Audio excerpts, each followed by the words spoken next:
Initiating System 1.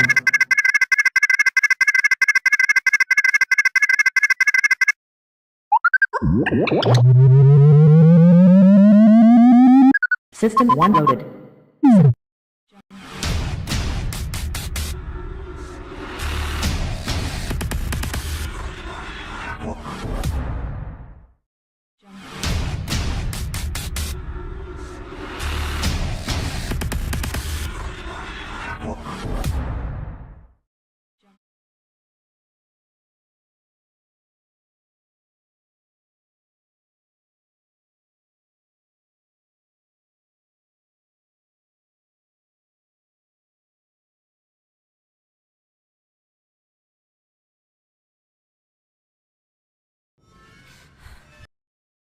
The Gorecast is brought to you by American Horrors, the greatest uncut horror channel in the world.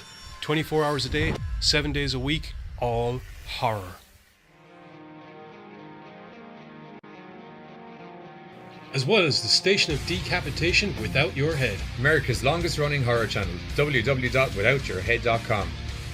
The following program is rated TV MAL. It contains strong language and is intended only for mature audiences. Viewer discretion advised.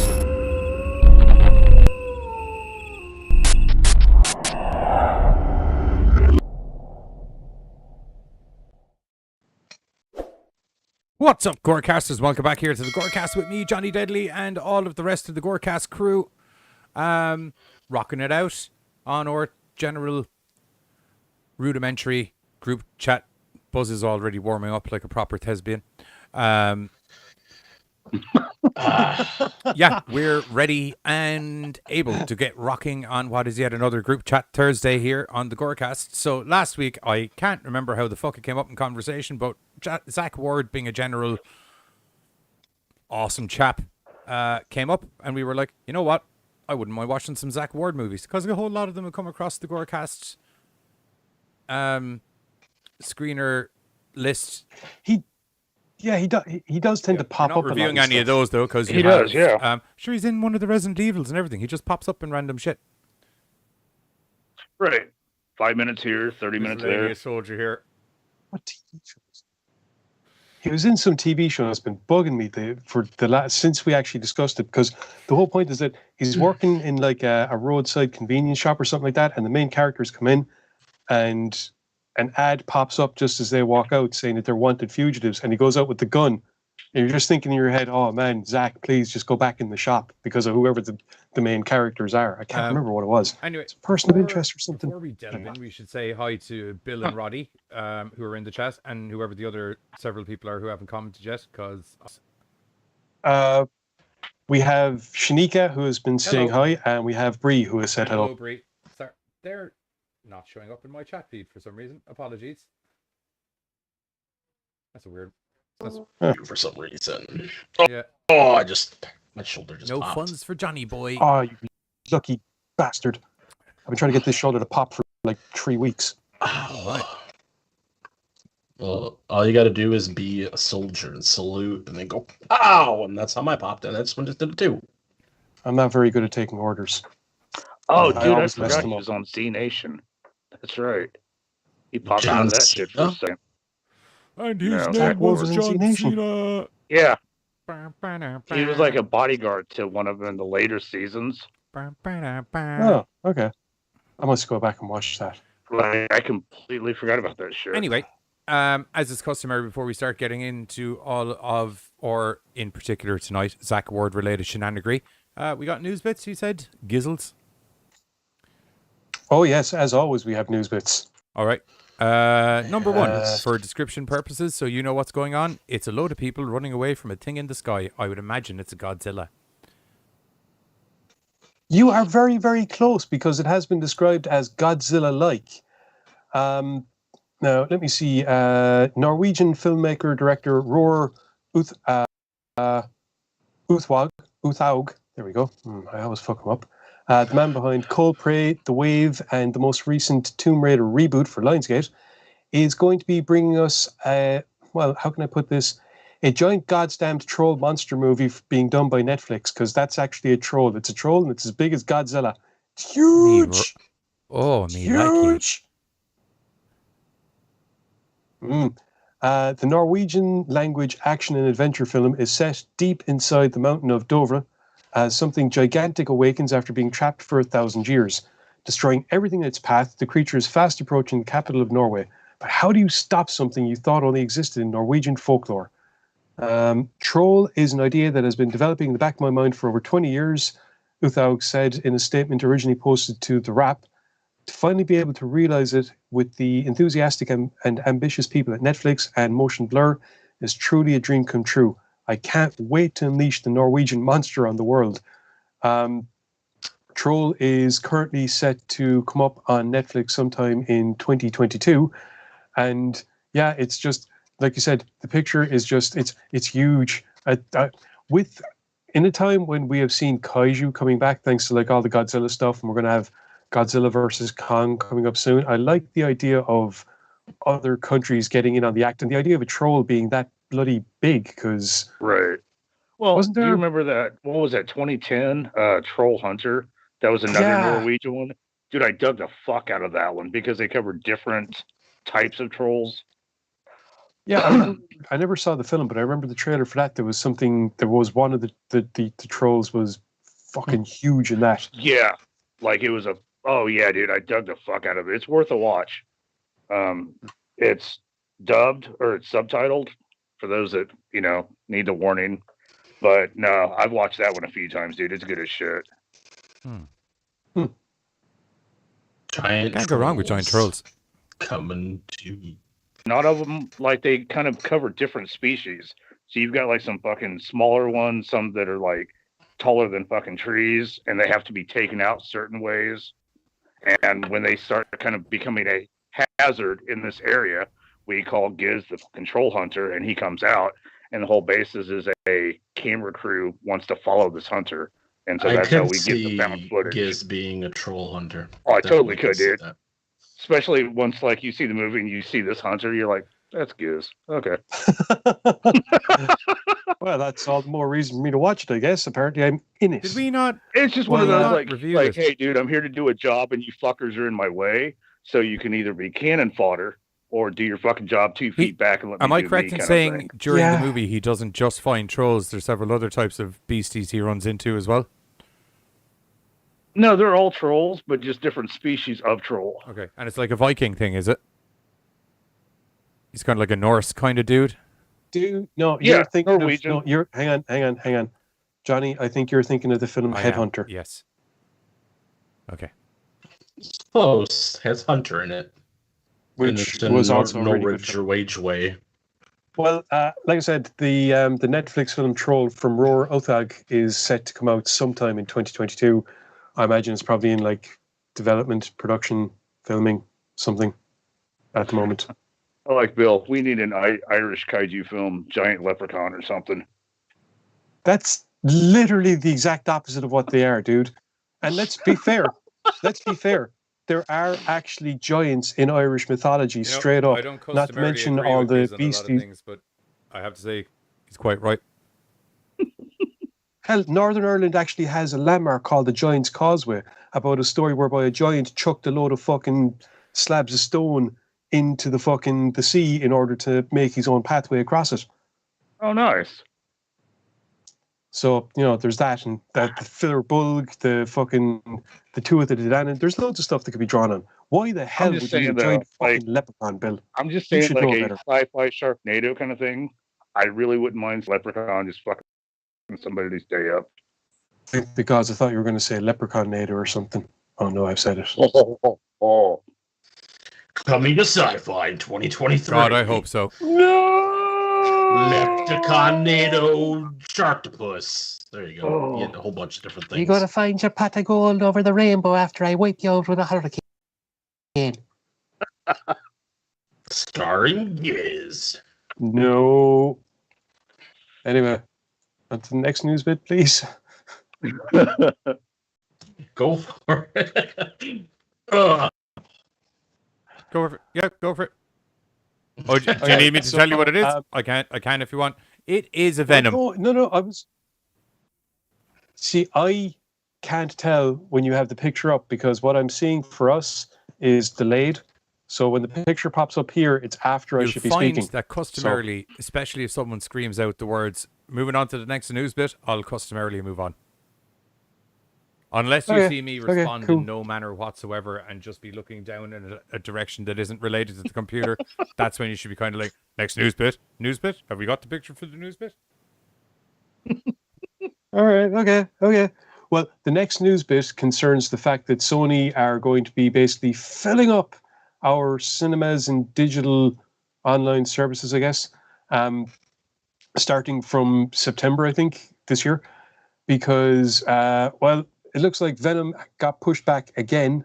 Boo. However, it's going to be September rather than June. September 17, 2021, Venom, Let There Be Carnage finally comes out, which is going to be adding to like Candyman, Resident Evil, Malignant, Halloween Kills, all these films that are set to be coming out around September, November, October, December. So the latter it's going half to kind of fit a little bit more in the pocket of everything than theme-wise of everything dropping out or dropping. Yeah, pretty much. Plus, I imagine that with so many films sitting on the shelf for like in some cases over a year at this stage, right?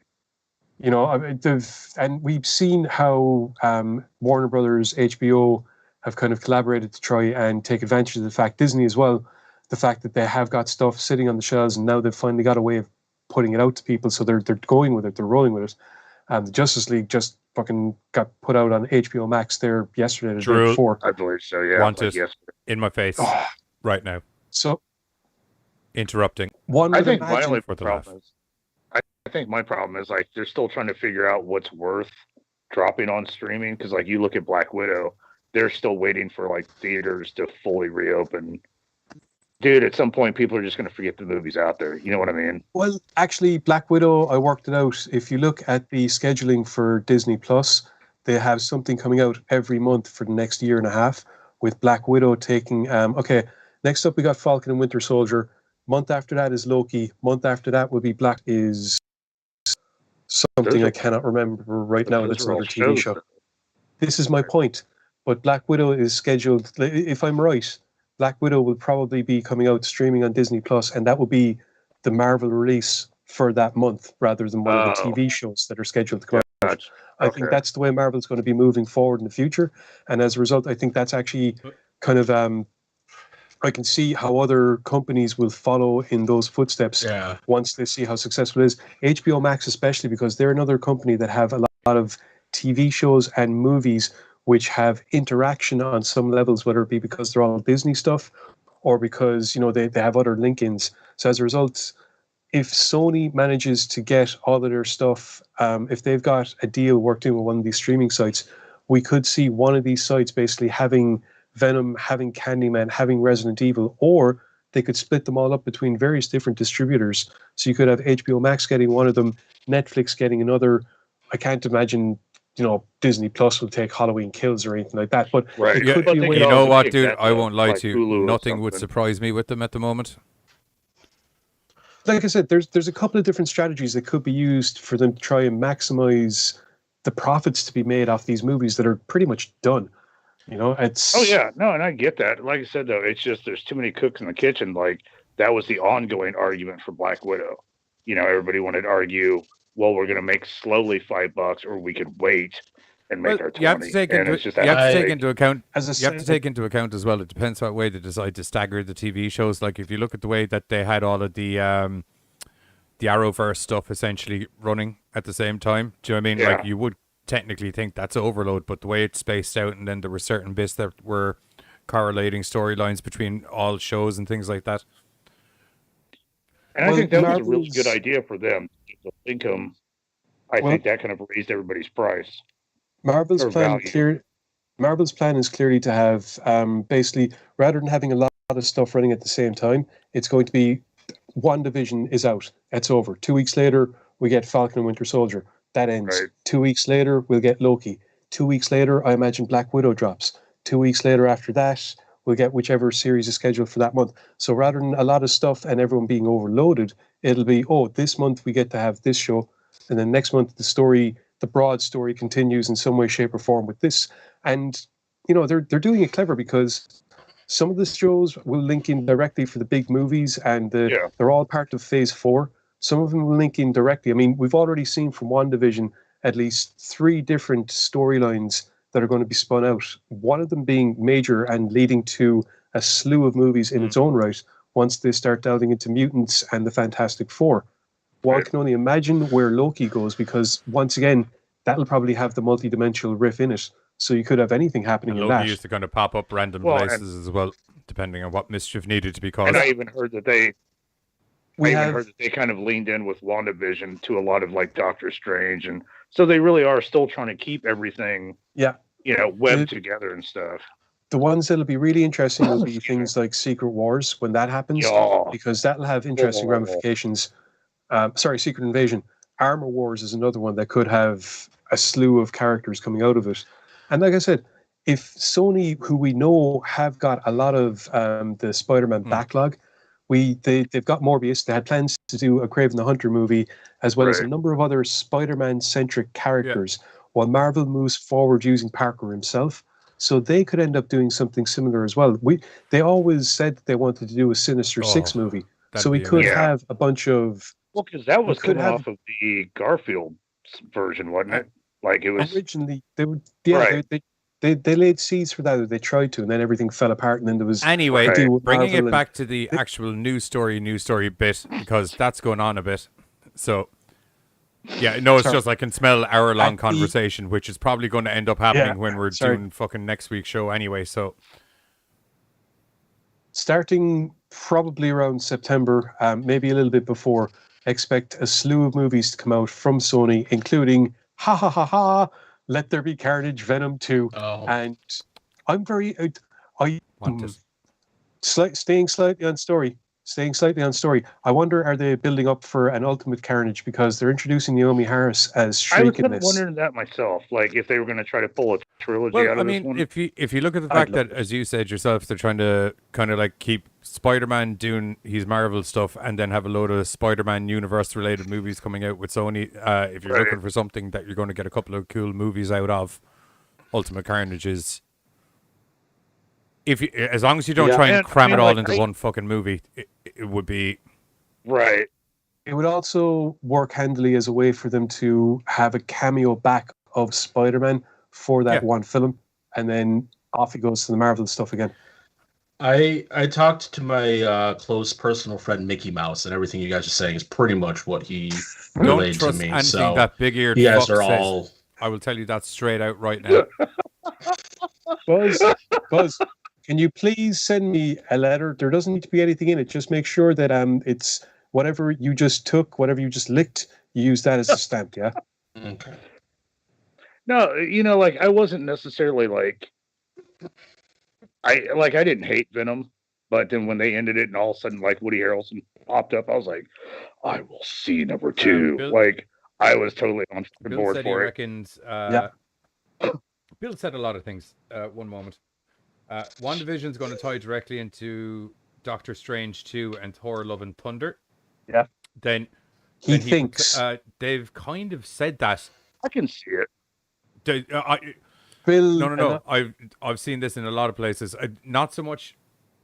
Very much Doctor Strange 2 for definite. Yeah. Yes. That's a definite. No. My point was he thinks Thor: Love and Thunder. He has an interesting theory in regard to some of the stuff that we know about the film and how that could tie into the whole multiverse bit. Then he just screamed Armor Wars because he can't, because he fucking loves it. He can't wait. See Hydra or AIM show up there. We've already seen them both. He went, Carter, I reckon Kraven the Hunter will be in Venom 2, which I would kind of agree with, seeing as he kind of goes hunting. I could see, I could totally see that, because he's always kind of been in that as long as they don't do thing, so a Spider-Man 3 where all of them show up in the one movie and it's a clusterfuck. Do you know what I mean? I don't mind if Kraven shows up near the end in a Woody Harrelson kind of capacity. You mean like the Sinister Six idea they wanted to do originally when they had in Garfield? Sinister What's his name? Six is different though, because that's all of them arriving on. Like kind of Spider-Verse style, or no? Sinister Six was when all of the bad guys who used to get their shit trounced in by fucking Spider-Man were like, hey, you know the way he beats us, but we do give him a good run for his money the whole time. What if we more collectively try and fuck him up opposed to individually? And then shit goes arseways for him for quite some time. Yeah. Yeah, there have been some horror. He's gotten some horrible doings at the hands of various different Sinister Sixes. Six fuck him round really bad. Except it's always their hubris that ends up getting them in the end because they can't get along. I think my biggest on the members. Because the Sinister Sixes revolved, shall we say?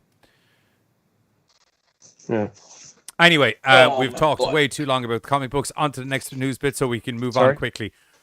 Fuck! It's a Predator, and it's a comic book. Oh god. Okay. We just need a spot for me and get to like zone out for like hours at a time. I promise this will be brief.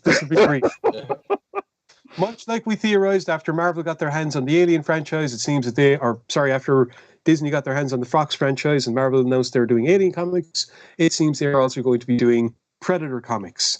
So the first of these is scheduled to come out on June 9th. It's going to be the beginning of an ongoing series from former Uncanny X-Men writer Ed Brisson. The story is set in the near future where a young girl sees her family slaughtered by the deadliest and most feared hunter in the universe, aka a predator. Years later, though her ship is barely holding together and food is running short, Theta won't stop stalking the spaceways until the Ucha monster who killed her family is dead. Or she is. So I think that sounds interesting. I like the idea of a human she hunting just hops a ship, like tries to start tracking this motherfucker down. Well, I assume she grows up, gets her hands on a ship. Yeah, no, I mean, but just at some point, like actually decides, fuck this, I'm gonna go take. That would be kind of fucking cool, dude. Yep. So that's scheduled to start on June 9th, and I cannot bloody well wait because it's been ages since I had a new Predator comic, and I was really disappointed that Dark Horse lost the rights because they were actually going to bring us this. Do you know the way they did the original script of Aliens? Yeah. They were going to do the original script for Predator, so the design of the creature would have been different and the story would have been different, and it actually would have been a bunch of different alien creatures on Earth hunting humans. Sounds delightful. Yeah. Anyway, that's it for the news bits, so you don't need to worry too much. Cool. Computer's a bit frozen up there at the moment, so. Yeah. Okay. I would definitely fucking be looking forward to that, dude. Because like you said, it's been a while since there's been a good Predator comic out. It's worth noting that picture is one of the two covers, I believe, for the first issue. So okay, I like the artwork. It's right off the top is just. It looks very angry. Man, that's old school. That's old school Dark Horse fucking artwork there. That's like straight off the cover of Big Game or something. And I didn't realize they lost the rights to that. What happened was Disney bought Fox, and Fox had basically rented the rights to Dark Horse, I guess. Okay. Like there was a deal between Fox and Dark Horse. Since Disney owned Marvel Comics, why would they let somebody else use their property? Right. That's why Marvel ended up getting the Conan comics back as well. Dark Horse were running them for ages, so Marvel got them back and started redoing it. Although there's a couple of people that have the ability to produce Conan comics. Conan. So okay. Adventure. No. It's okay. I'm fighting the urge to sing it. No. Go for it. I'm having one of those Thursdays, man. I'm just encouraging the madness now.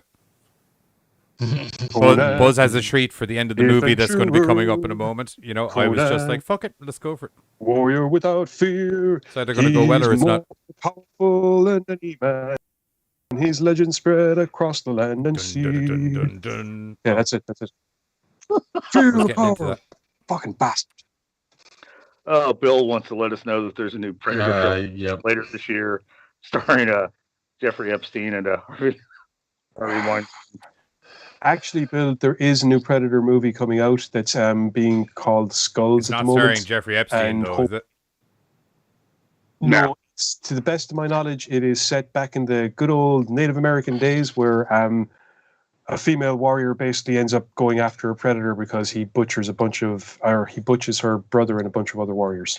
Also, I think Jeffrey Epstein is dead. anything that we can do to get away from the last Predator movie that came out, I am totally fucking on. I mean, that film that was clearly deliberately done as an insult to the Predator franchise, because they actually insult the actual Predator franchise it during was the a movie. swift kick to the fucking sack. It was horrible. There's actually a line in the movie where they basically say that they basically insult the entire Predator franchise. Actually, there are several lines. And the entire premise. God, that film we're not going to start. Are you okay? Look, before we move on, are you okay? Do you need to? Hey, All right, dude. Giz, Right go get one of your nice sweets out of your little sweetie thing and have a sweetie. It's okay. I have cider. I just threw up in my soul. Yeah, a little no, bit. have a sweetie. I feel the cider's going to bring you down a wrong route with what's going on currently, conversation-wise. Because think about the movie we're about to get into. Yeah, drunk for that, so we're all good. I don't have any. The fact that Baines has this, corral the circus. Anyway, 1994. Sorry, before we get into that, the whole point of tonight's show is that, as I said at the tip at the top of the show, I can't rightly remember how it came up in conversation, but Zack Ward, being a general fucking awesome bastard, I don't either. Came up. So someone mentioned some movie and he was in it, and then we're like, I fucking love Zack Ward, and then everyone loves Zack Ward, and then we started talking about Titus, and then I was like, Buzz was like, had you not seen Titus, Buzz? Yeah, I've seen it. You had seen it before. Okay. Yeah. I was any excuse to watch Titus, to be blatantly honest. Oh, My yeah. lovely fiance hadn't It's seen been Titus. it's been a spell. My lovely fiance hadn't seen Titus before, so she's been having a treat. Oh, nice. All day. But anyway, so we said we'd grab a couple of Zack Ward's horror movies, because contrary to the fact that Titus is a knees up, balls to the wall bunch of hilarity from start to finish, he loves horror movies. It's got its dark moments, but they're wrapped in very, very good comedy. Or they're hilarious. Yes, either or. But anyway, Zack Ward, he's a big fan of the old horror movies and being in them and producing them and all of that. So he's able to grab one or two of these horror movies that we hadn't had on the show before. And The Club from 1994 was one of those movies. Wow, strap in, Who kids. even knew that this film existed, by the way? Because I just arrived on and asked what we were doing. So who came up with it? We typed in Zack Ward horror movies, and then we went through the list of ones that came in as screeners to us, and then we went, not those ones, and then we worked from what was left in the list. Basically, there was this big mathematical algorithm that we used of done it, nope, comedy. Oh, well, these stuck out. The Club, sound cool. I'm going to attempt to try and synopsize this movie really quickly, and then we can get into our do's and or high points and low points of the movie. I'm going to prefix this with a statement. Due to time zone changes in America, I was ill-informed as to what time or screener last night for watching The Club with all of our lovely Amino people. If any of you were there, thanks for joining. So I missed the start of the movie. I was like, have I missed anything? And I was informed very quickly, nothing really comes up in the start of the movie that will have any bearing on the storyline, so I think you should be able to follow. For posterity purposes, contrary to what I said to Giz earlier when he was down, I ended up throwing the movie back on so I could see the start of the movie. In fact, I rewatched the whole movie, and I won't lie to you, I have more fucking questions than I did last night. Yep. There's just so many questions. There's so many questions. Like, where's the storyline being won? So here's what happens. There's a load of people at a ball. I'm gonna die. We're all going to die, Buzz. Stop gloating about it. There's a load of people, and they're at a ball or work do or college. I think it's a college. It's a college ball. Oh, yes, they're in a school. Yes, they're in a school because Kim Coates, that brief moment, mentions he's a teacher. I forgot about that. Yeah, he's a creepy teacher. Yeah. Which, in the defense of one good point for this movie, casting-wise, if you want someone to play a creepy teacher, Kim Coates. Oh, yeah. Yeah. He's a creepy biker as well. Yeah. It's awesome. Yeah, he does creepy well, He does. So they're at this school ball kind of thing. I'm assuming it's a fancy dress ball because a lot of people are dressed like 18th century noblemen for some reason. I can't rightly put my finger on it why. Either that or was that just some fashion thing going on in the 90s that I missed out on because I was young? It could have been. Are they all cure heads maybe? Renaissance. I don't know. There was people doing strange stuff with baggy pants and other That could bizarre be shit. that could be cure heads. No, I don't They think were Cure dressed Heads like had they were in the baggy pants. They had mad hair. 1800s. Cure Heads had big hair, like spiky, like The ladies in the movie had big hair. they'd stuck their fingers in electric sockets. Yeah, true. Hey, Demented, what's going on, bro? How are you? Welcome to the chat. And John Doe, welcome to the chat. Why does it smell like chicken in here? Because it does. There's some fried meats that we're about to talk about right now. Yes. I won't lie to you. As I said, this is going to be So anyway, this ball thing is going on. Kim Coates is a teacher at the school. He meets one of the lads, kind of very seedily. Number one, has a conversation with him while he's pissing, standing what can only be described as way too fucking close. It might just be the Irish lad in me. And Kim Coates, I love you, dude. I'm a big fan of your roles and the work that you do. But I'd have nutted you. Oh, dude, I was super stoked when I saw him. I was like, holy shit, Zack Ward. I was super stoked as well, but I don't care how cool he is. Don't get attached to him very long. Well, he's there. No, right? So anyway, after offering this young gent a shot while standing uncomfortably close to him while he was peeing, he very, I was going to say nonchalantly, but it wasn't nonchalantly, it was pretty bluntly. It pretty much describes going, you're tapping that, I can't remember the girl's name now. You're tapping, what's her face? You're tapping Amy. Amy's hot as fuck, man. And, I'd have given her a goddamn A if I was teaching her class, I'll tell you that straight out. So he's none too pleased. Seedy things happen. I may have actually blanked out what happened. How did he die? Something happens, Kim Coates, anyway. He does. That's Is it? later in the movie. He comes like halfway through. Oh, but I thought he was back in like demon form. No, I don't know because I won't lie to you. After this opening section of the school thing happens, things just happen. Shit just starts happening. Like I won't lie to you, it went from school ball to horror movie. I have no idea when it transitioned into that whatsoever. Like midnight hits, everybody disappears except six people. We don't like what the hell, and it's just a random group of six people. Kim Coates he ends up trying to pretty much rape. It was Kim, is that her name? Is that who you're talking about? Amy, Kim, whatever. Some girl in the movie. Then he's thwarted by our hero of the film, and then he just disappears. Okay, hang on. Okay. Oh. Kim Coates, who is Mr. Carver, along with Amy, her boyfriend Evan, Zack Ward's character of Kyle,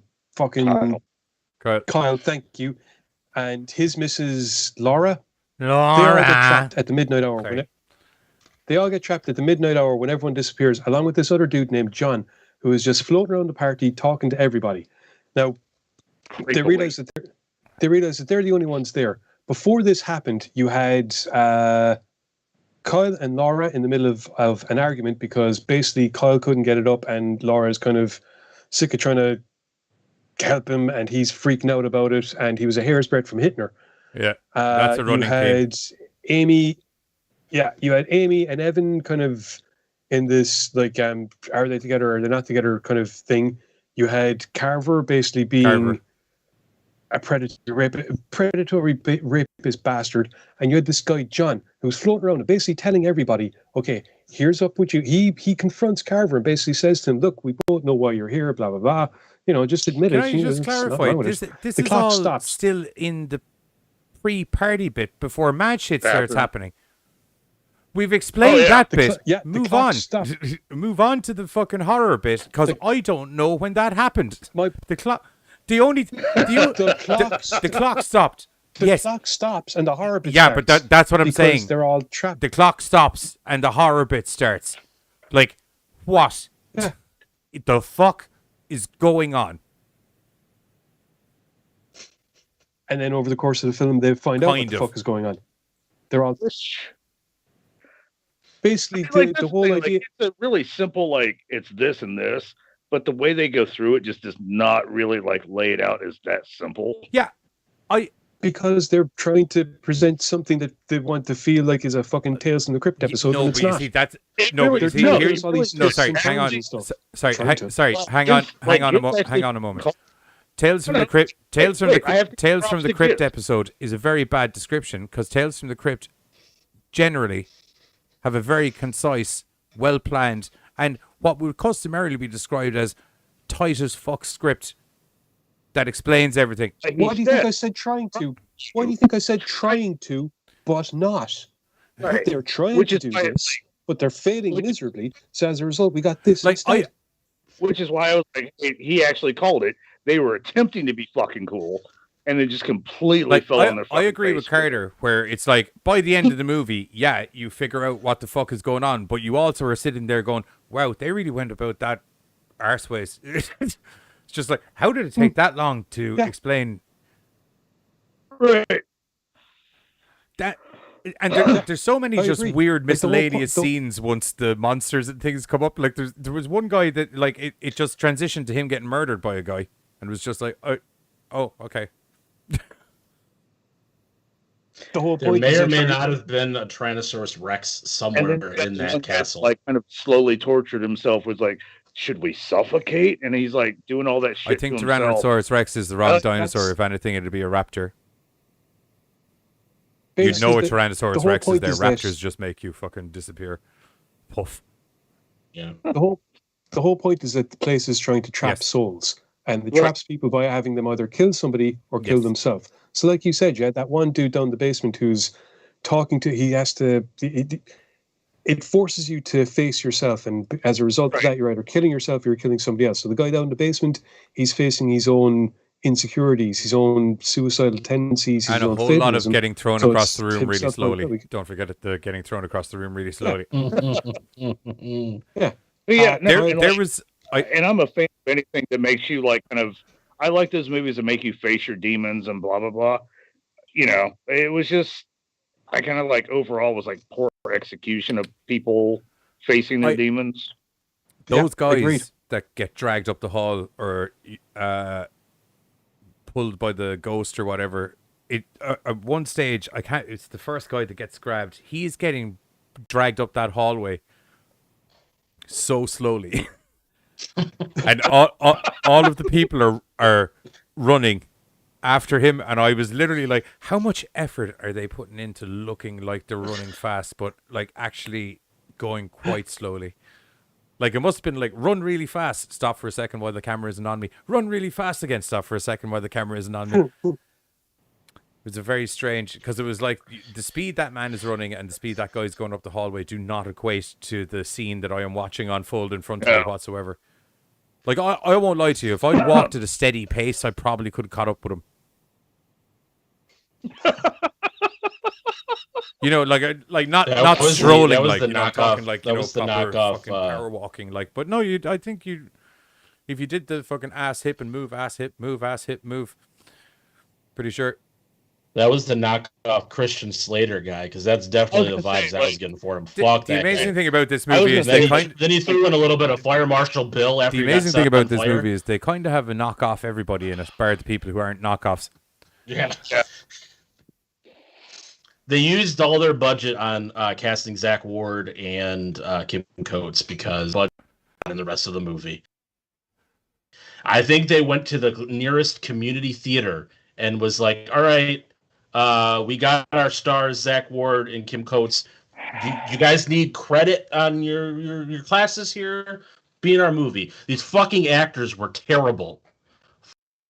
Fuck But yet everybody in they this had- movie. As much as Fucking them up Just- with just- stupid asses. as Ward though, like this was not his prime acting. I won't lie to you, he was probably one of the better bits in the fucking movie. Better, yeah, no. Yeah. I'm just saying, like, He had his cool 90s earring. He was I'm rocking just saying, that. like, we're giving Kim Coates and Zack Ward props because, like, we know them now. I loved his logic when he was trying to get the girlfriend back because he's like, I don't know if he's ever actually hit her, but he's come close for definite. Do you know what I mean? And she's like, "But you scare me." And he's like, "I told you I wouldn't fucking do that again." And it's just like, oh yeah, of course. The guy who nearly beat the shit out of me said he wouldn't beat the shit out of me again. Totally can believe that. Yeah, of course, honey bun. Come on in. Let's huggle it up. But then she did huggle it up, actually. Then I think he got his penis ate off in one scene at the beginning. You know it's a good movie when there's penises getting eaten off. Penis. Yeah, there was a lot of things getting eaten off. Bill's ideas need to like really start like finding the right people, because he's like, I have an idea of a horror film. A possessed Dyson vacuum goes around sucking people's souls out of their anus to get the bagless dirt box filled to resurrect demons. Is that not just Ghostbusters on a budget of fucking 50 quid? Right. Okay. Yeah. The Dyson vacuum is a proton pack. But the vacuum is like trying to like get filled up, trying to fucking bring a demon to the world. I'd pay $2 to see that shit. You know what, Bill? I'll tell you something straight out. I like it. And if you've got the money to fund it, I'll fucking make it. I'm down with that. That's the right kind of toilet humor. Pardon the pun. I like that. There's potential. Exactly. Like there is actually potential. I won't lie to you. Like there's like handjob Cavan level potential to that story. Which just to clarify as well, if anyone hasn't seen the Handjob Cabin trailer, see it. And if anyone from Handjob Cabin trailer happens to be watching this, make the fucking movie, will you? God damn it. Make the movie. I've never wanted a movie to happen so much in my life. I want to see what happens. Her ends are so bony. I want to get Bill's idea so much more than the fucking club, like right off the bat. Well, it's got a start, middle, and end to it, which is already kind of more than the club had. Yeah. It has direction. I mean, this film, it's worth noting, this film is actually so underwhelming that we couldn't even find a trailer before we move on from the trailers, what are people's ratings of the movie? And then I'll explain what's going on. I didn't even have the fucking movie playing. I had it all lined up underneath. That was... There you go. We can have it. It's okay. The trailer will explain we can have it play all. For a second. Okay, so anyway, as Giz was explaining, the movie is so unknown that it doesn't appear to have a trailer. And obviously, I can play the movie because it's got the club written over it and the audio's gone, but playing the whole movie in the Gorecast screening room isn't doable. So young Buzz over here has very, very graciously decided to, I believe he's said he shall do a Gorecast acting interpretation of... I shouldn't have smoked my thing that I smoked. I should have saved it for this. Anyway, I suppose... Remember, Johnny told us both to shut the fuck up. Well, you can laugh, obviously. Just, fuck it. Look, we're having a crazy Thursday. Who gives a shit? It'll be okay. Anyway, me and Giz both need like fucking rules, so it's better just to stop. Without further ado, I like the fact that you've listened to the lessons that I've tried to teach you, and I appreciate you took them on board. Anyway, trailer time. Oh, we're at a party. Oh, I'm gonna fuck you in my bedroom. No, you're not. I think we're gonna break up. I don't like you anymore. Oh, you bitch. This is the beginning of the movie. In 1993, people dressed like they were in the 1800s. They're in a castle. Hey, teacher, guidance counselor guy, you gonna rape that chick over there? What? You motherfucker! No! Midnight strikes. Where'd everybody go? I don't know. Everybody, okay, the two girls and the loser guy, we're gonna go this way. All the tough guys think they got some big ass balls. We're gonna go this way. Oh, oh, we found a library. Oh, let's look at this. Oh, that guy that was talking to us, he's dead. He died 10 years ago. I'm gonna run away. Ah! Oh no, it's myself. Why am I going to talk to myself? I'm going to tell myself to kill myself. Well, I'm looking at myself to kill myself. I chopped off my heads for some reason. I'm dead.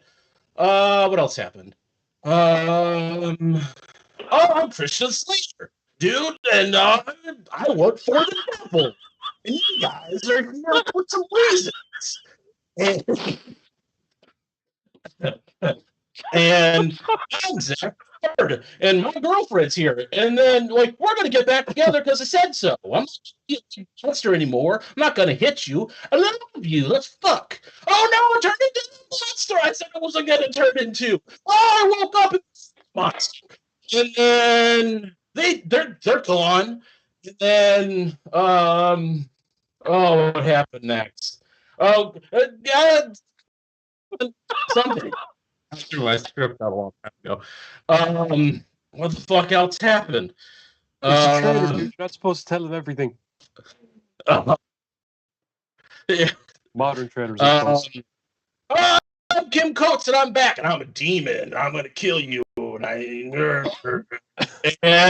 then, oh no, we stopped Kim Coates. Oh, the movie starts over again.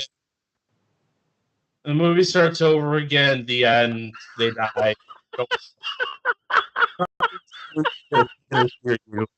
The Club in 1990. Fuck this movie. Siskel and Ebert again. The two fucks up. Coming back to the trailer. Yeah, cool. That was the Gorecast interpretation trailer for the club. I'd like to thank Buzz for that. That was amazing. I've never heard a trailer quote someone who said they gave it two fucks up. Do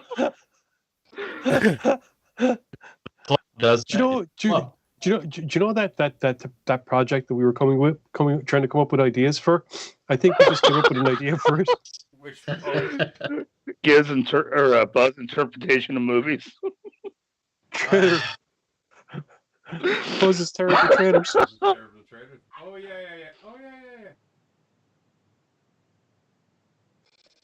I honestly, I wish I could give you more like actual plot, but the movie didn't bother. So I won't lie to you, it was perfect, but you did a good job.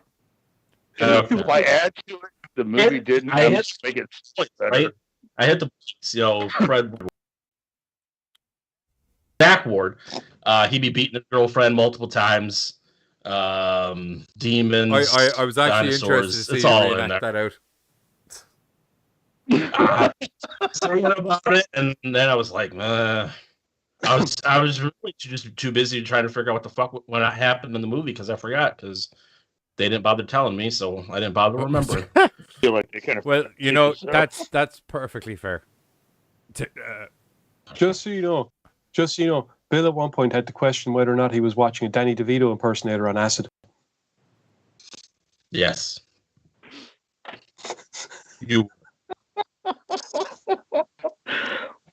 This movie does to you. It does what your little vacuum cleaner movie does. It sucks the soul out of your ass, and just so done. I watched it fucking twice. Yeah, I watched it twice. Yeah. It wasn't a fun time. Because I watched it the first time because I knew we were watching it in the group chat last night, and I'm like, a lot of times I may pay attention to the chat more than the movie, so I probably should do a good watching of the movie. I was wrong. Okay.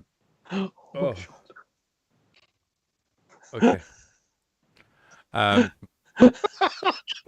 recovered. It's all right. Anyway, what was a much more entertaining piece of cinema is the next movie that we have up, which is from 2014, which is Dark House, also starring Zack Ward and some other dude who's also famous, but I can't remember his name, and the guy from not him, Tobin Bell. I wasn't on about Tobin Bell. I was getting to Tobin Bell, the guy who plays the main guy. Oh. Luke Kleintank. Is he in other stuff? That sounds fake name. He was on Bones, the TV show. He was one of the techs. Holy crap! That's him. The country boy, hot sauce. Yeah. that's kind of why I was stoked, because I hadn't seen him on anything but Bones. So when I saw Dark House, I was like, holy fuck, dude. Didn't even recognize him. And you won't. And then it just got better, because then all of a sudden here comes Tobin Bell, Zack Who's Ward. taking the plot? I will, I suppose. Okay, so Dark House revolves around a young lad named Nicky, who on his 23rd birthday is called to the insane asylum where his mother has been locked up since he was, about 9, because she's cuckoo for Cocoa Puffs. Now, his mother has always been rather stum about a certain factor in his life, i.e. his father. However, now she's kind of, tempted. She's supposed to kind of tell him, but maybe she shouldn't, and it would explain why he might have this kind of like weird-ass gift whereby if he touches you and you're destined to die of violence, he can kind of, see it, because that's not freaky at all. So anyway, upon And the it happens revelation, to be his 23rd birthday. yeah. So upon the revelation that his mother actually does in fact know who his father was, and it wasn't just, she couldn't remember or anything like that, he decides, screw you, for a type of spin, Yeah. I'm leaving. Shortly afterwards, he meets his, I suppose, future missus at his 23rd birthday. They hit it off like a storm. Yeah, himself and Eve get together. His buddy Ryan tries to talk him out of doing the whole touching people to see their You have deaths a trick. tendency of freaking 'cause it ladies could out. freak out the... Maybe get a good What? dinner and a couple of drinks into her first, and then be like, "Hey, I see dead people." Don't start with the "I see dead people." But anyway, it doesn't freak. But anyway, it doesn't freak her out, so they end up going back home. Unfortunately, they're interrupted later that night because Ryan is coming in to tell them that the insane asylum is on fire because it seems that, whoever the father is of Nicky, he did not want the mama telling him about it, so that's a bit of a thing. Nicky goes along. Yeah, Nicky goes along later on to, 8 months later, we see that Eve is heavily pregnant. Nicky receives a letter saying that there is his mother's will that he has to go and sort out. He's handed a file. Part of the file has a picture of a house, which he has been drawing since he could ever remember, and it turns out it's actually a real fucking house, and he owns it. So himself, Ryan, and Eve, they discover that it used to sit in this village that got washed away in flood. However, there's legends that the house itself, known as Wormwood, actually managed to stay intact and was washed further down, further downstream, I guess. They set out to find it. In doing so, they run into Sam, Lilith, and Krista and Chris, who are land surveyors and are kind of aware of the legend. So they end up helping them to find the house. They find the house. Nicky, Ryan, Chris, and Sam go to take a closer look, despite the fact that all evidence suggests reality suggests this couldn't, it shouldn't have happened. The house shouldn't be standing. It should have been destroyed in the flood. But instead, it's pretty much intact. It was like everything around it. Some would say it was more just relocated than actually catastrophically done. Right. Yeah. They go to investigate the house. Tobin Bell comes out. Never a good sign when you show up he's to a dingy-looking house and Tobin Bell comes out the door wearing a cloak. Especially that hair. What? Oh, the fucking hair. Wearing a duster. Oh, whatever. Same thing. Anyway, Duster's just a after cloak bit of without the hood. conversation What's in your which problem? after a brief conversation in which he basically threatens the shit out of the land surveyors not to tell the government about his house. He allows Nicky to enter based on the fact that Nicky owns the deed to the house and is curious as fuck about the place. So it's quickly explained to him that he should get the hell away from this place. This place is cursed. He's been here for 25 years trying to kill the house and it just won't fucking die. So he needs to leave. He needs to run because, he's got a bunch of axe-wielding buddies and they're none too happy about him being on the property either. So run. And thankfully... And I'm just a firm believer, dude. When creepy guys like, leave. All right, babe, let's go. Like, I don't feel like there should be a take 2, 3, 4, like in this movie, 5, 6. Like, to be fair, there is into that. To be fair, there is a reason for all that happening. True. the lads take tacky. Because there's one of them 20 doesn't make it dudes out. outside wielding axes who run like monkeys. Yeah. Orangutans, One if of the I was lads to be doesn't make precise. it. One of the lads doesn't make it. They make it back to the girls. They get into one of the vans and they start driving. Can I say, in credit to staying Unfortunately- with topic of the show, by the way, Zack Ward, impeccable driving skills your character exhibited in that van. You took off out of that like it was a fucking dragster racer. Yep. They get back to the village to discover that the place is absolutely empty, or so they believe. Turns out there are actually people there. It's just that they can't see them for some reason. One of the lads in the village who was kind of somewhat, I'm not going to say hostile because antagonistic towards them near the start of the film. Basically, it's made clear that he is in league with Nikki's father, and there's a big master plan, and part of that plan is that Nikki goes back to the house. So there is a lot of things happening to make it that no matter what That way house they is go, always in front of they them. always end up back at the house. Right. It's There's that a whole plan. two forces working against each other kind of thing.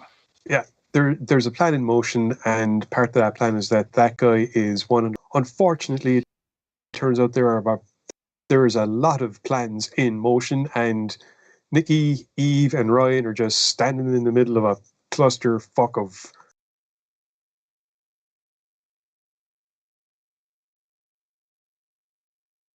Hello? No, computer froze up. It's the puzzle pieces are fed to you in decent time. You know, you're not left for the entire Yeah, movie right. scratching your head.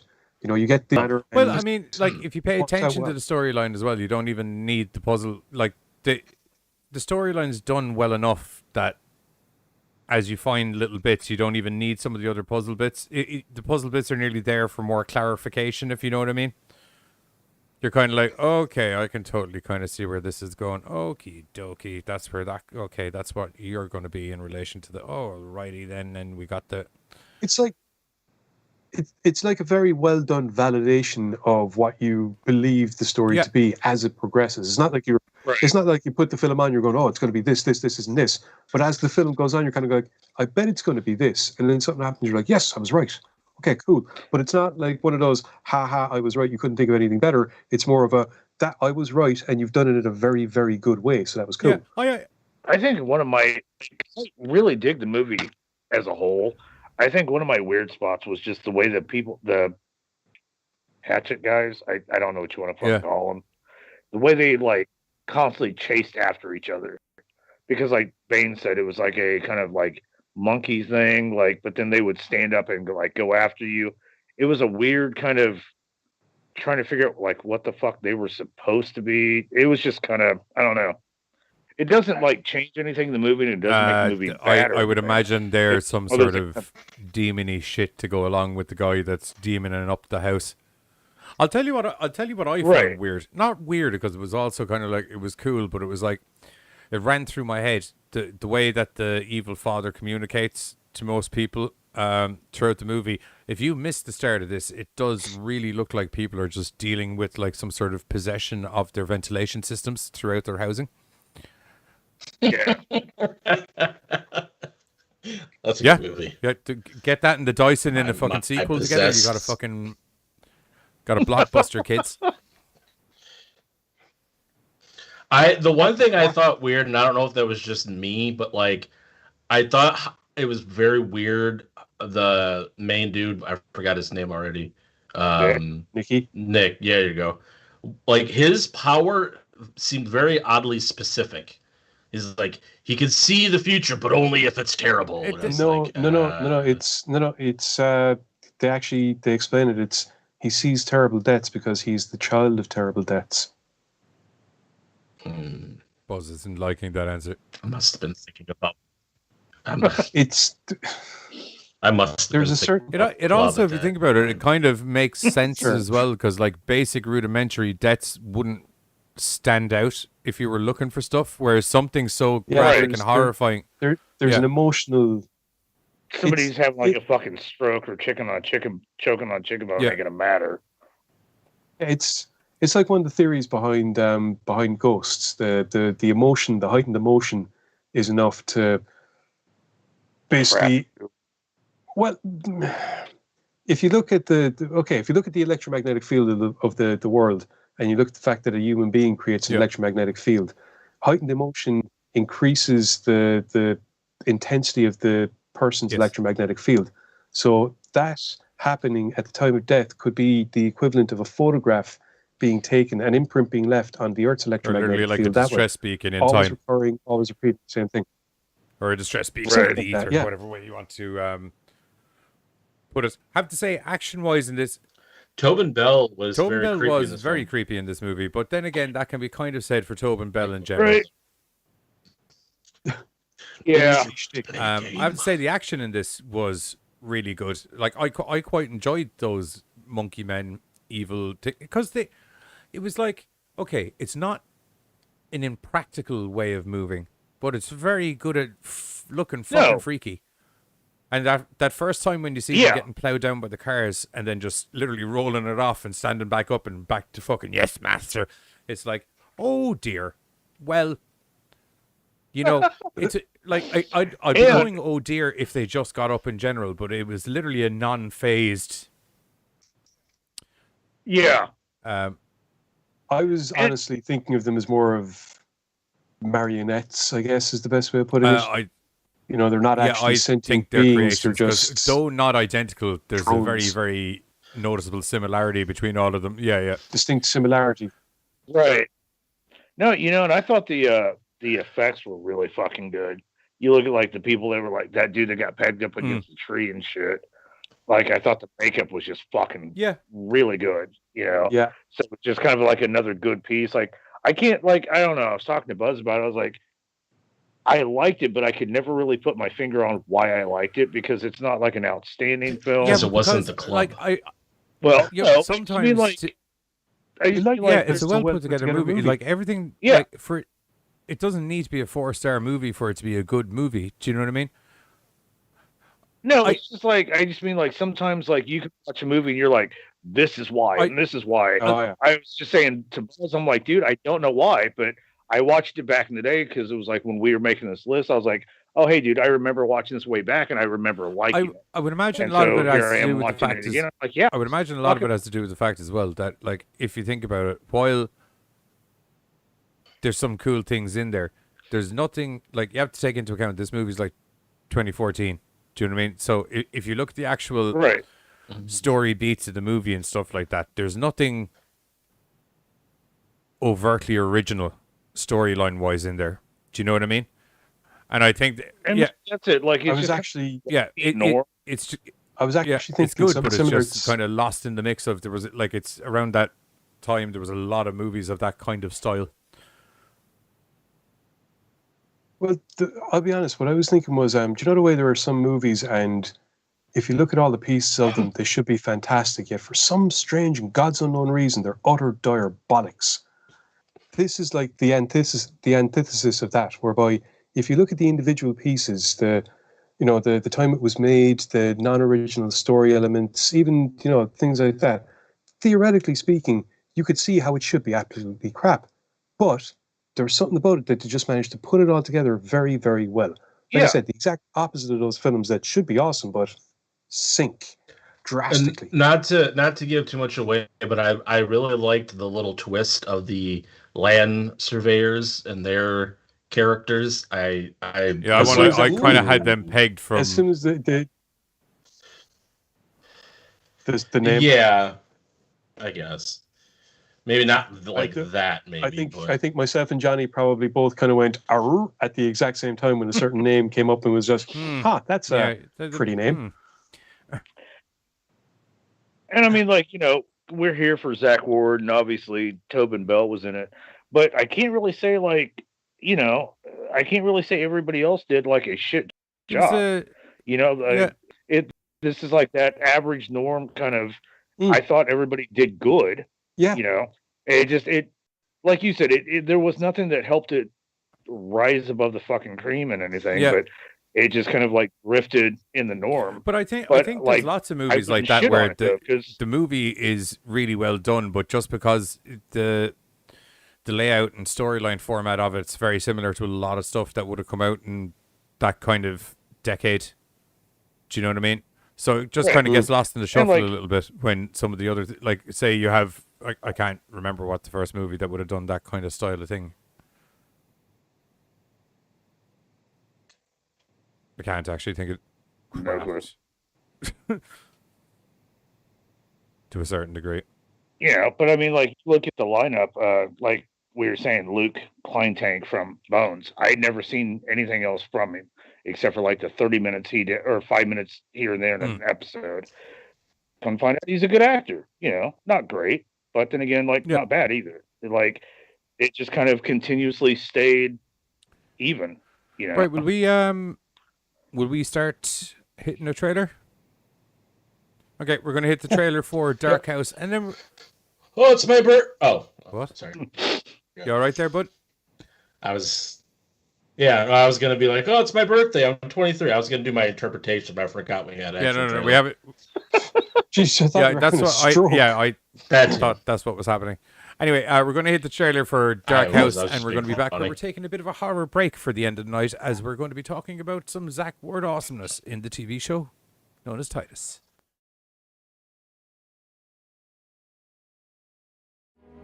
Is it necessary to go over the details of your mother's death? No, I know how my mother died. I'm sorry to say this is all she left. The directions in the will had the house in town on this road. Town doesn't exist anymore. Same as your house. Washed away, all of it. You're about 23 years too late. always referred to everybody as like Sherry when she was talking to him. We're now going to go back to the trailer for Dark Horse. 2 seconds.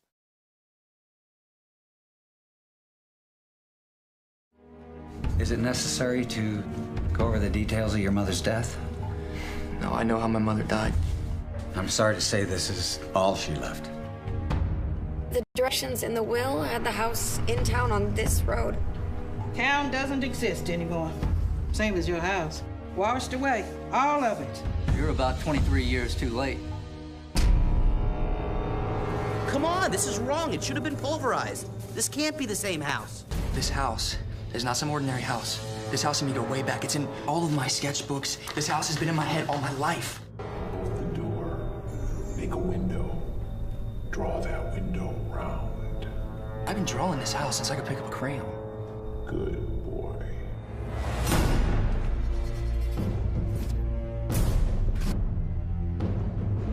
You want to see this house you think is yours?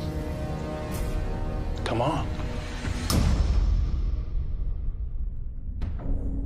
When the flood came and wiped out this town, survivors thought it came from God to wash away this house and all the horrors that came with it.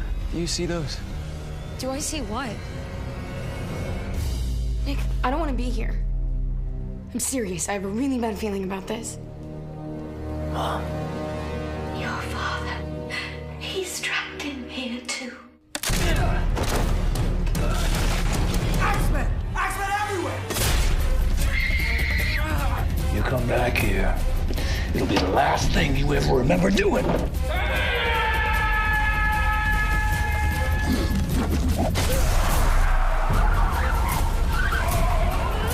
things with the axes, who are they? The, opposition. You tell your friend to run as fast and as far away as he can. I've been working this place forever, and I'm here to stay.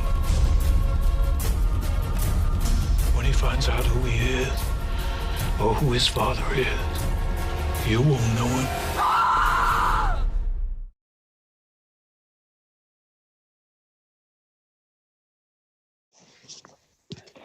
So that was the trailer for Dark House. Dark House. Sorry, you said Man in the High Castle so many times during the trailer. I was like, yeah. So Dark House. What we have coming up next, you're in. If you haven't seen this before, you're in for a fucking treat because it's an absolute awesome TV show from 2000. And when the whole Zack Ward conversation came up, all of the movies have been in everything. We kind of discussed, and it would appear that all of us, I think this is possibly the first thing we saw Zack Ward in, which was Titus. No, Yeah. Mine was A Christmas Story. Actually, yeah, to be fair, I don't know what I'd seen him in, but I had seen him in something else. But this was the first time that I kind of went, I know you. Yeah, this was like my first like weekly. What's A like Christmas I got Story? to watch him over and over. In 1983. Have you ever seen anything like? There's memes and shit like that where there's like a lady's leg with stockings and like a Christmas lamp over it. Yes. Okay. That's it. A Christmas Story. His dad won this. It kind of does this thing where Ralphie wants a BB gun. That's all he fucking wants for Christmas. And He'll shoot your eye out. Right. And Zack Ward is the fucking bully that's constantly giving Ralphie the main character shit. And so it just kind of follows Ralphie, and his adventure. It's almost kind of like Titus, where the kid sits down and is like, and my father, he knew everything. So it's like kind of a vocal overlay stuff. But the first time I ever saw Zack Ward he was a bully in it. And then later on down the road, I tripped over Titus. He's grown ass man and funny as fuck. And then the next time I saw him was Postal, which that movie was fucking awesome. I think for me, it's actually, I'm just having a look here. He's made appearances in so many TV shows. That's probably what it is. Forever Night, Sliders. He was in Forever Walker, Night. Texas Ranger. Yeah, Nash Walker, Bridges, Texas Jag, The goddamn Pretender. Rangers. Oh my god! Anyway, I didn't know before we that. Like he was in. So he just decides to pop up in like Anyway, fucking everything. Before That is awesome. We get sidetracked. Titus, which is what we're actually talking about today, which is Christopher Titus. He's a stand-up comedian, and it's essentially a TV show kind of based on his life as a young man, loosely based on his life. Well, like his wife's name's Erin, and there's certain episodes that are like direct lifted from his. Yeah, it's kind of the like right. The guys Yeah, stand up like, in the it's tournament. my life, but then you kind of like crank it up to 10 to make it funny. Yeah. But so Zack Ward plays Christopher Titus's brother, who is a fucking moron, but god damn it, he's amazing. He's got his hot Mrs. Erin. He's got his dad played by Stacey Keach. I said it when Pam was watching this. Because the first episode is essentially they walk in and they think the dad's dead, and you hear all the stories and the flashbacks and stuff. And I refused it. I didn't tell Pam who the dad was, and when I was like, just trust me. When you see the dad, you're gonna be like, oh yeah, perfect. And the minute it cut to him, it was like, oh, delightful. That's really good. How do you know he's dead? He's been in there for 4 days and hasn't come out for a beer.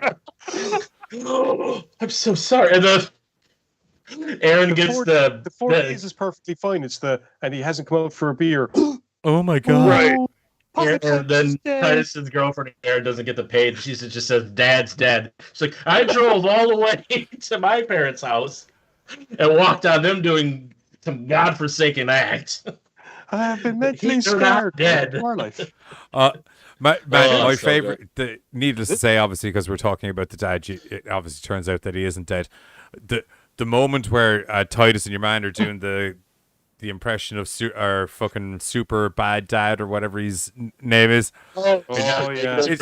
I have to say, You've graduated college, or you're not as comedy valedictorian. cinematography goes, there's so many really well done shots in this that add to the comedy value. Like it's just that sound of the beer just going beside Titus's head, and it's just like, oh no. And the two of them just personally, I think the best bit is mothers give you knowledge, fathers make you work for it. And it's just flashback to him as a kid, and it's like the mother's about to stop him from doing something. They're an electric socket. Wait. No, Go on, son. Go for it. Go on, son. Go for The it. fact that he said, "Go on, son, you got this." And then after, he's like, Don't after stick that, stuff he's like, he really loved me. And I think when you look at the show, the way he did it, it always starts with him in a room. kind of Doing a talking to soliloquy. the audience, you know, and he's like, you know, man, brothers love. Like he sets the topic for the episode. They go into it. We sometimes cut back to him in that room, going, "Yeah, that's my brother. What the fuck?" Like the way they laid it out was just such a well done show.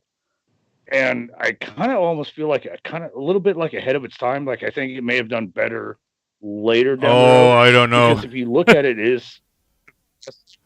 Not no, I don't like not now. It got came out. Yeah, Imagine yeah. the fucking social justice No, white okay. skains, what they'd have to say about it now. No, I just mean like not now because fuck. But I mean like maybe a year or two later when things, because you think about it, things loosened up a little bit. I think it would have done just a little bit better, say a few years later than when it hit right then and there, because it was really heavy censorship in that time. We really watched what we said, and we didn't really want to lean into like abusive families, and that's what the whole episode's about. Like, yeah, we kind of think Dad loved us because, well, we're still alive now in our 20s and 30s. But Dad's I think the best way of describing the love he has is they have a friend who looks up to the dad, and I can't remember what was going on. I think it was during the dad died episode as well, but he's like, he was like a father to me, and Titus just turns around, he was like a father to all of us. Just like, he's like a father to all of us. Yeah. You know, that's the thing is like it kind of in a way fit because it was on Fox. So it kind of fit the style of Fox sitcoms, maybe not of that time, but earlier on, stuff like Married with Children and stuff like that. It fit that renegade, you know. Yeah, no, you know what? You're right. Like, it definitely was kind of Married with Children, but like more aggressive and negative.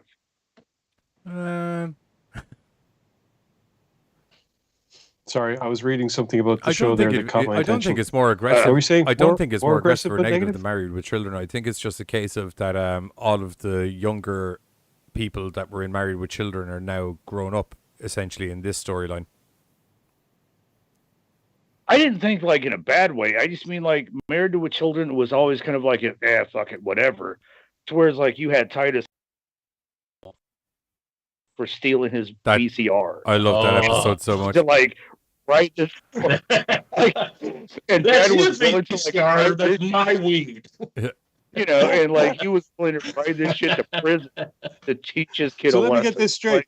Oh, you helped him load the truck. Did you hear that, officer? Oh, yes, I did. That sounds like accessory. You know, He's a chip. Oh my God! But they had such amazing characters though, because like I said, you know, you had Zack Ward's fucking Dave, was like, so are you sure, sir, this is your VCR? And Stacy Keach is like, yeah, dude, that's my fucking VCR. So is this like your fucking pound of weed? And Zack Ward just brings up, no, that's mine. The shitty VCR is his. Oh God, my brother. All right, cool. You know, like there's such amazing. I love the way the brother is is such so- an idiot that all of the cops pretty much know him on a first name basis. He's in and out of the fucking cop shop so much. Yeah. To be fair, their dad seems to know most of the old fucking cops on a first name and drinking basis. You know, Well, you want to go back- for a drink? No, I'm on duty. That never stopped your father. Tell your Oh, dad he's a all goddamn you guys. wussy because he's in rehab. Right. And he's like, where's your dad? He retired. Fucking wussy. Like, The thing that I found, like, so when because like I said, I've seen the show. I saw it back when it was out. I'm sure I've rewatched it somewhat after, but it's been a spell since I've seen it. Only one episode for some reason, like, it's just stands in my brain. I was kind of talking about it when we were talking about it a few days ago.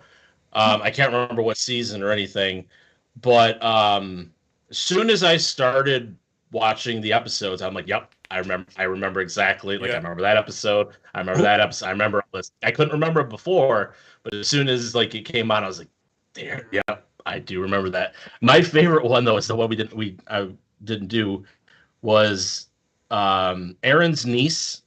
I can't remember what season this is. Aaron's niece comes over. She's staying at their house. She's a rebellious, teenager. She's got pot, this and that. Tommy. Yeah, Tommy, right, the friend. Yeah. comes over and he's got a stun gun for some reason. And he's like, if you guys need this, use this on her or whatever. He accidentally stuns himself in the leg, and he can't move. He's paralyzed. Tommy always has the stun gun due to Mr. Titus. Oh, that's right. That's what it is. That's sad.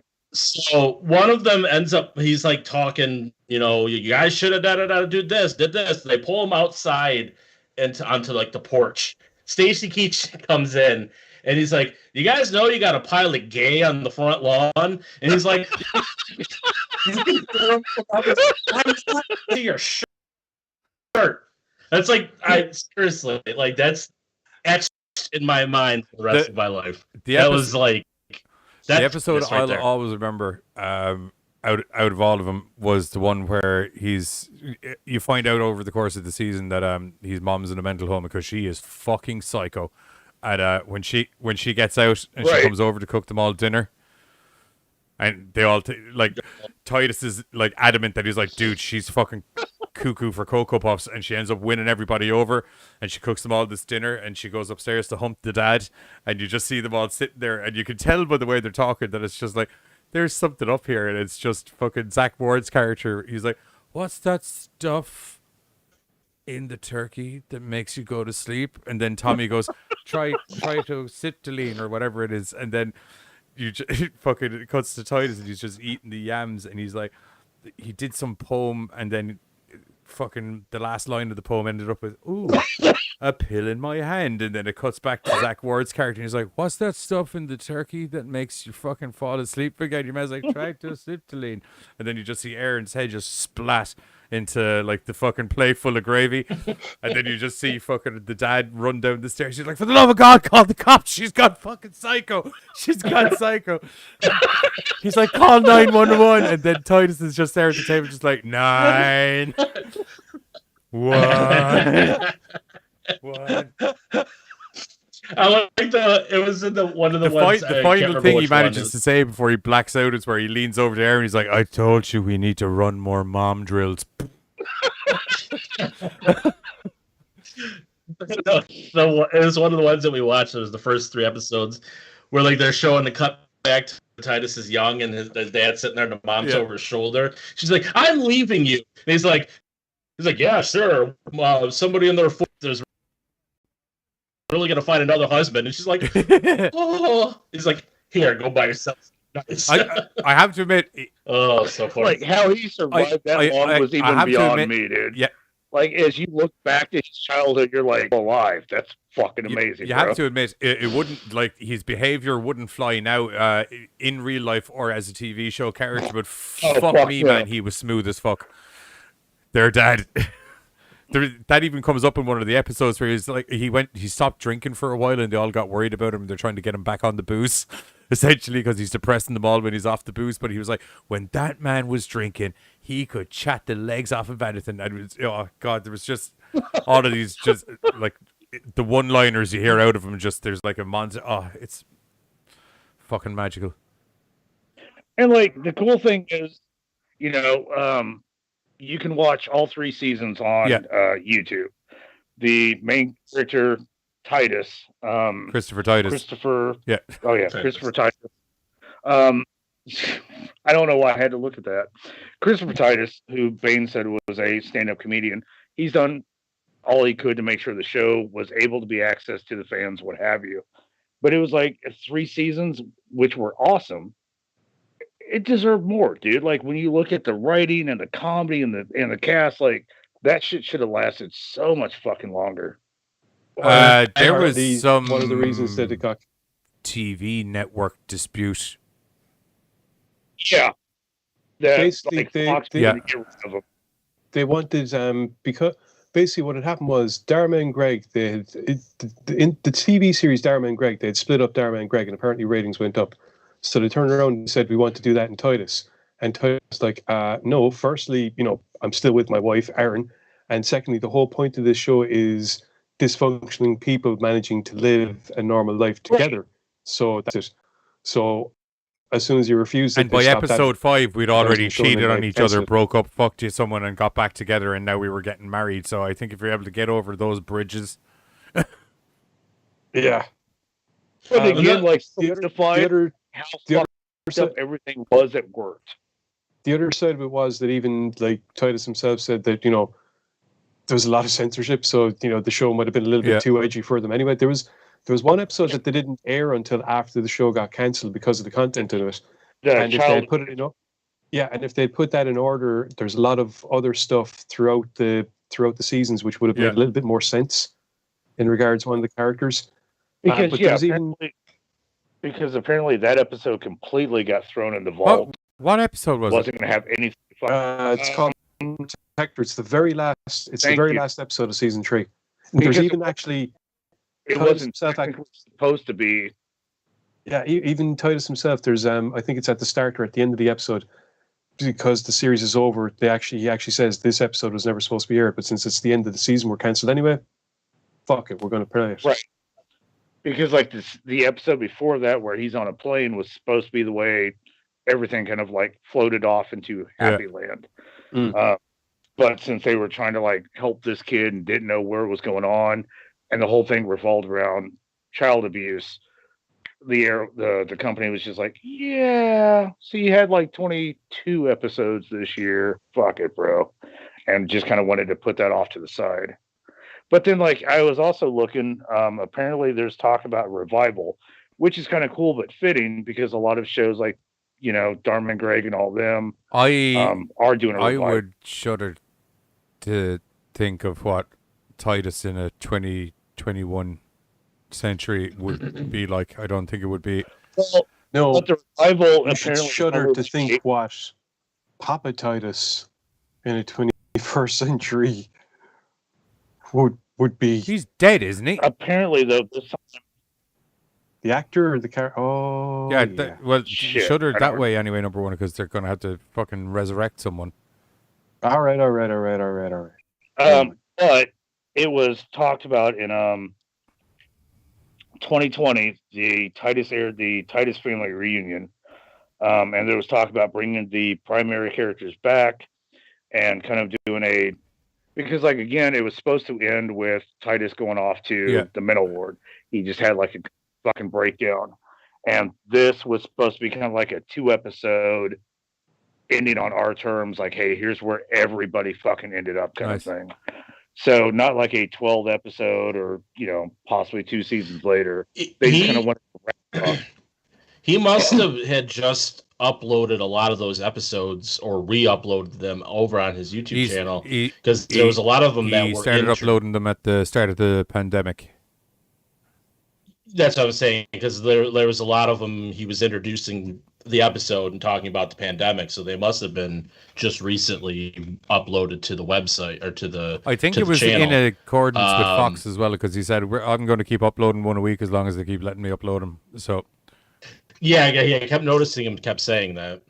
I don't know what he meant, but like he kept saying, as long as they're letting us do it. Well, you see, he may have concepted the show, but the TV network would be the ones with the distro they have the rights to it.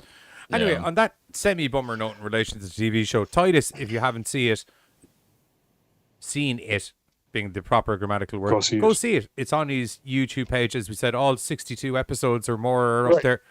Totally free. So, I think it's 62 or 64. 54. Yeah. 54. Well, then check the playlist that he has, because there might be some behind-the-scenes videos or something on the playlist, because there's definitely more than 54 in the playlist. Oh, that'd be yeah, go. I just remember writing that up for the. Go check it out if you haven't seen it before. It's absolutely hilarious. It does hit some very dark and heavy topics sometimes, but they manage to keep it kind of lighthearted, but sensitive to the material that they're covering, as sensitive as Titus can be. Anyway, we're going to hit the trailer for season 1 of Titus, and then we're going to be back to say our goodbyes and let you know what's coming up over the weekend on Gorecast TV related antics. Back in a mo. Introducing Christopher Titus. My father has always been mean-spirited and evil. It's been a lot of fun.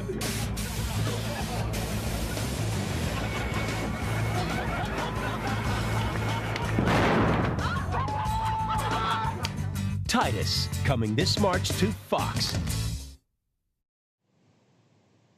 And we're back because it's just a little fucking stinger advert because it's television. So we only got to 30 seconds there. Yeah, but that's it. Okay. Before we move on, because I tried to do it every other movie and people just seem to fucking ignore me. So what ratings are we doing for movies? Because I mentioned it at the end of both movies and people just moved on without... I said fuck. I heard him. I said fuck not hear you. the club. My That bad. was me saying 0. Oh, right. Okay, right. Oh, I just thought Yeah, that was him. you could Like, see where the confusion arose. yeah, no, I just thought that was him. Like, just Okay, bad so- mouthing the club. Fuck 0. Then Zero. they are I'm different so things. upset that we've let 0 be a thing now because Buzz is just dropping fucking zeros like they're going out of fashion. Did you see the trailer for the movie? Come on. Right, like now I feel bad because like I try to at least give something a half, and I really don't have a half to give for the club. But then like, oh, so we're just like dropping zeros. Oh man, I won't lie to you. The Let's practical just give it a half. The A practical unanimous- effects were yeah, you know what? No, you're right. The practical effects were good. I did dig that. Um, So I will fucking go half. Just Kim because of practical Kim effects Coates and was shit. really good in it for what bit he was in. Right. And if I won't lie to you, the scenes that were in the movie would have been good if they managed to have the storyline tie anything together properly, opposed to just been like, this happened at the start, a load of shit happens in the middle, because you know horror movie and people die, and then it all gets rewound back in time. Okay, what was the whole shit in the middle for? So I don't really. It was just there, which was the problem. I would give it a half myself, personally. Yeah. Halves all around, bar Buzz, because I don't see him retracting a 0. 0. Okay. 0, please. What was that? Half, you said, was it?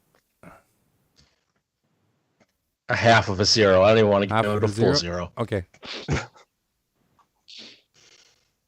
Half of nothing is still Yeah, nothing. unless you're literally going down the numerical scale, and then it's minus 0.5.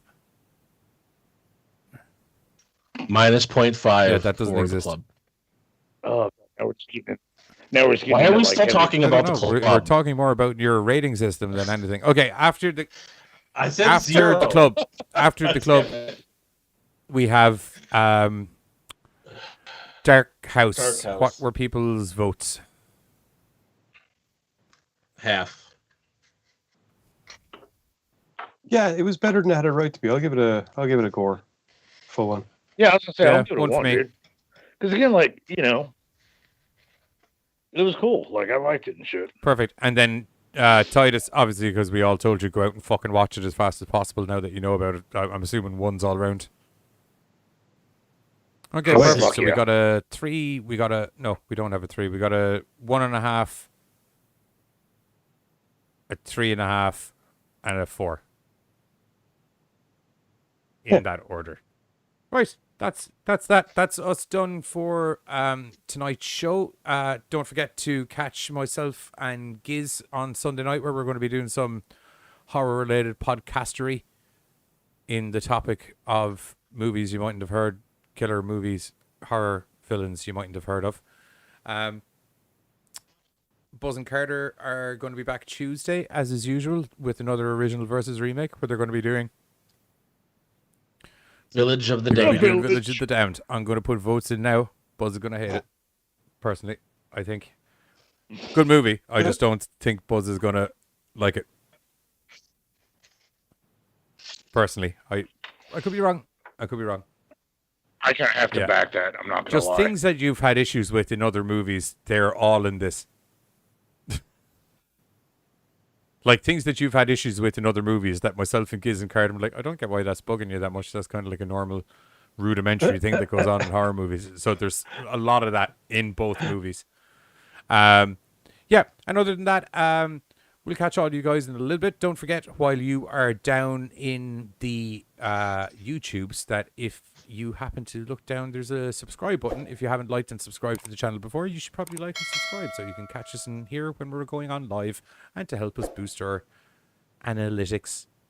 That's a word, isn't it, in relation to YouTube analytics? Yeah, help us boost Yes. our analytics and Yeah, if I've you heard hit the people old say that likey before. thumbs up button as well, that does actually help the video get out to people, supposedly, from what I understand. If the maths of it work, that should do. So if you can hit that like button while you're there as well, that'd be really nice. I'd appreciate that.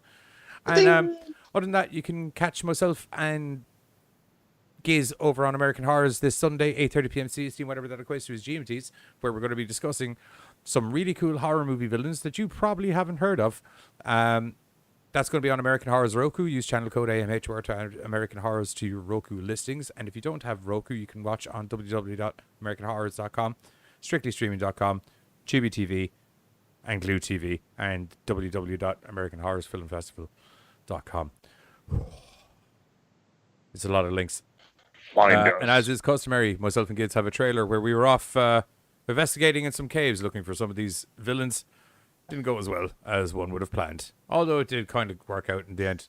And most importantly, points all around. Do you know what I mean? Anyway, from myself, Giz, Buzz, and Carter, we'll catch you all next week or during the week where we're going to be talking about some other sort of mad horror bollocks. Gorecast out. Blink.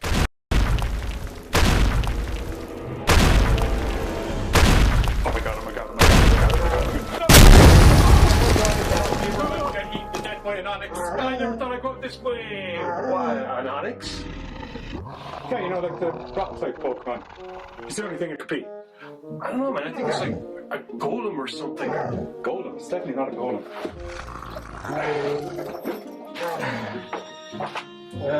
Atronach, maybe? No.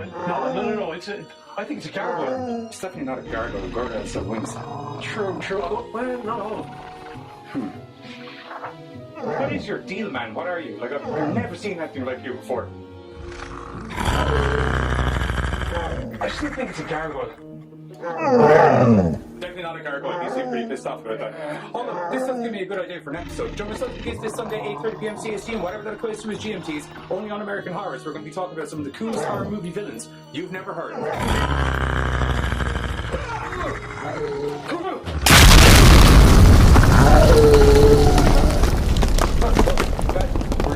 Quicker than I thought it would. It was a lot more effective than I was expecting. Yeah, pint? Yeah, okay. Maybe just a little pint. You can have just a little pint. It's either a pint or it's not. This is true.